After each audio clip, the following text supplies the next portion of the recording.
नमस्कार विद्यार्थियों, स्वागत है आपका हमारे YouTube channel online classes by SL Jat. आज की जो हमारी क्लास है वह है कार्य पुस्तिका गणित कक्षा 5 के अंतर्गत कार्यपत्रक 28 जो पेज नंबर 28 पर है। तो आज की क्लास में हम कार्यपत्रक 28 के बारे में अभ्यास करेंगे, उसके बारे में सीखेंगे। चलिए विद्यार्थी शुरू करते हैं। विद्यार्थी का नाम, सभी विद्यार्थी यहाँ पर अपना अपना नाम लिखेंगे। दिनांक, सभी विद्यार्थी आज की दिनांक यहाँ पर लगाएंगे। इस कार्यपत्रक 28 के अंतर्गत अधिगम क्षेत्र संक्रियाओं की समझ, जिसमें हम वैदिक गणित पढ़ रहे थे, वैदिक गणित, और इसके अंतर्गत हम अधिगम बिंदु निखिलम सूत्र के अवधारणा की समझ बनाना, हमें निखिलम सूत्र की अवधारणा की समझ बनाना, यह हम अध्ययन करने वाले हैं, जिसमें हम विचलन आधार के बारे में समझेंगे। तो आधार से विचलन के बारे में हमें समझना है। तो चलिए शुरू करते हैं और समझते हैं विचलन आधार।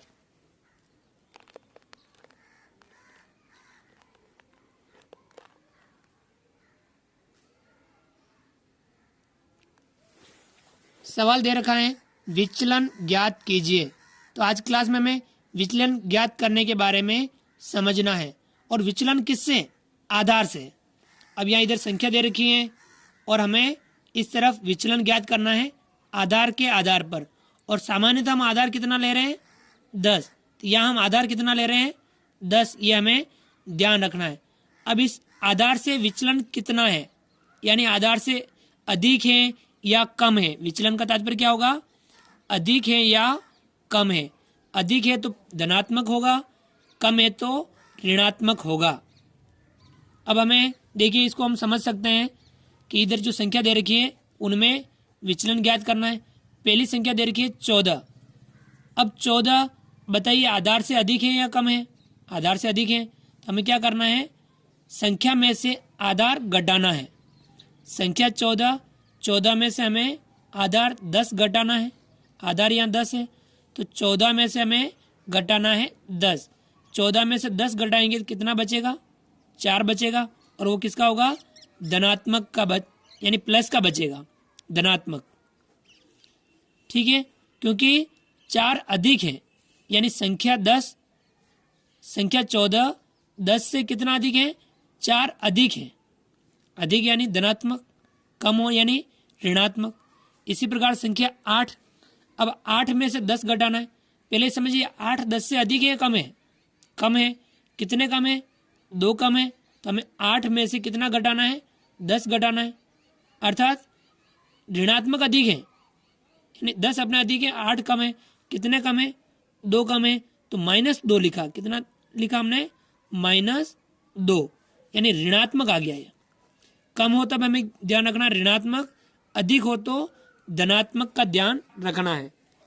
धनात्मक यानी प्लस का चिन्ह आगे लगाने की आवश्यकता नहीं है।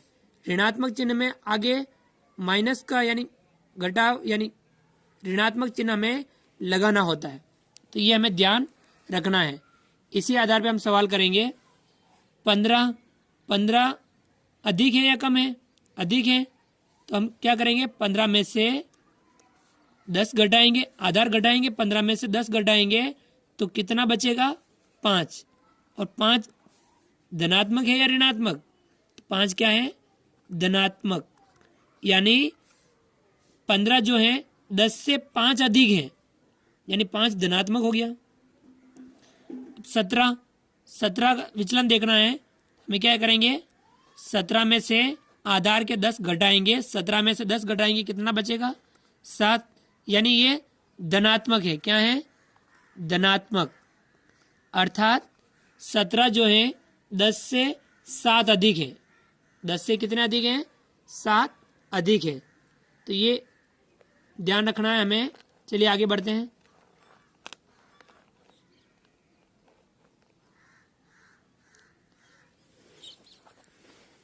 संख्या 9।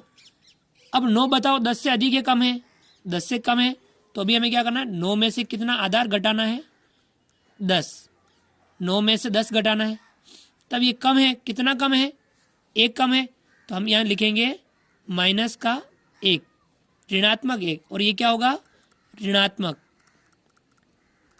कितना होगा ऋणात्मक, अर्थात 9 जो है 10 से 1 कम है, और 1 कम को हम क्या लिखेंगे माइनस का 1 यानी ऋणात्मक। इसी प्रकार से 7 में से हम कितना घटाएंगे, 7 में से घटाएंगे 10, 7 में से 10 घटाएंगे।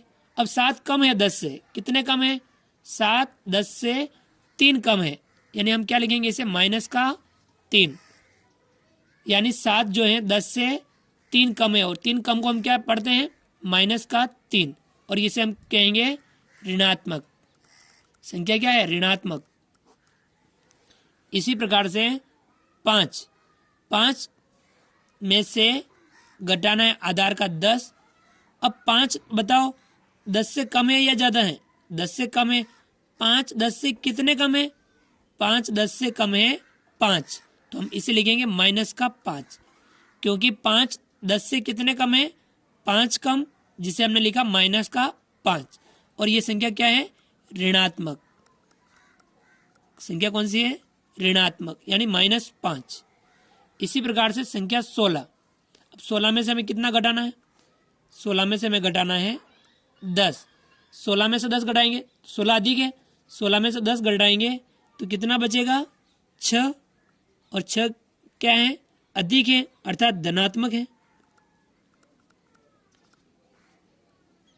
6 क्या है अंक, संख्या 6 धनात्मक है।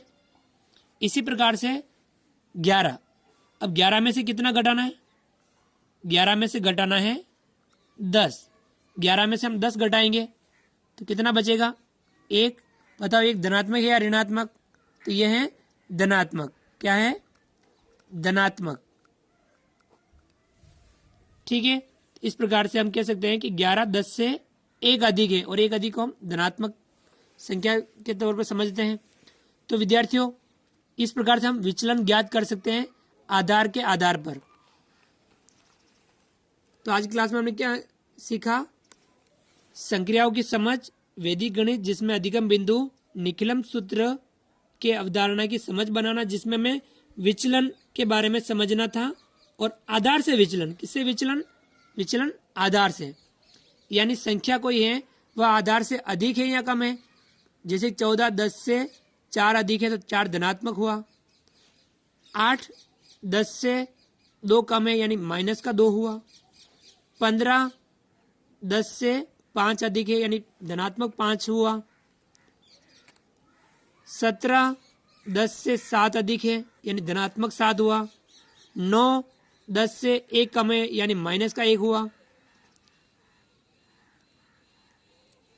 7 10 से 3 कम है यानी -3 हुआ, 5 10 से 5 कम है अर्थात -5 हुआ, 16 10 से 6 अधिक है तो यानी धनात्मक 6 हुआ, 11 10 से 1 अधिक है यानी धनात्मक 1 हुआ। तो आज क्लास में हमने विचलन कैसे ज्ञात करते हैं इसके बारे में हमने समझा। आप सभी भी विचलन ज्ञात करने का अभ्यास कीजिए, और विचलन हमें आधार से ज्ञात करना होगा। आधार से अधिक है तो विचलन धनात्मक होगा, आधार से यदि कम है संख्या तो विचलन ऋणात्मक होगा। तो विद्यार्थियों आप हमारे इस वीडियो को लाइक कीजिए। यदि आपने अभी तक हमारे इस YouTube channel online classes by S L Jat को सब्सक्राइब नहीं किया है तो प्लीज़ नीचे दिए गए लाल सब्सक्राइब बटन को दबा करके हमारे इस YouTube channel online classes by S L Jat को सब्सक्राइब कीजिए। बेल आइकन और नोटिफिकेशन के लिए दबाइए ताकि आप तक हमारे लेटेस्ट वीडियो सबसे पहले पहुंच पाए। विद्यार्थियों आप हमारे वीडियो को अधिक से अधिक विद्यार्थियों तक शेयर जरूर कीजिए। मिलते हैं अगली क्लास में नए वीडियो नए कंटेंट के साथ में। तब तक के लिए थैंक यू, धन्यवाद, जय हिंद, जय भारत। आपका दिन शुभ रहे।